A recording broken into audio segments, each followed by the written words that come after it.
वज़ीर आला पंजाब मरियम नवाज शरीफ ने इकनॉमिक कॉरपोरेशन ऑर्गेनाइजेशन के 25 रुकनी वफ़द से मुलाकात की।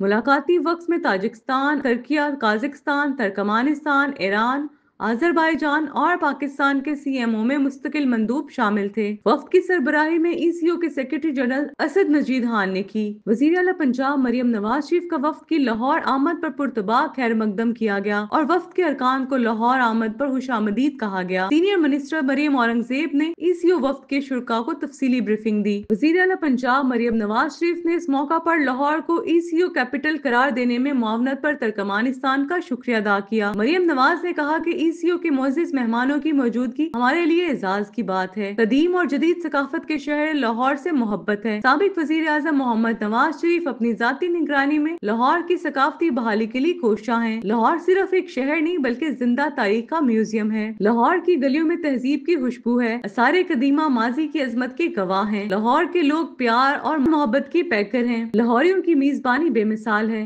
लाहौर के बागात, शाही किला, यूनेस्को वर्ल्ड हेरिटेज साइट्स इनकी शान और शौकत का सबूत हैं। लाहौर न सिर्फ तारीख का महाज है बल्कि जायकों का मरकज भी है। पंजाब सियाहों की मेजबानी के लिए मुकम्मल तौर पर तैयार है। टूरिज्म सेक्टर को एक नई सन्नत के तौर पर फरोग देने के लिए पुरज़्म है।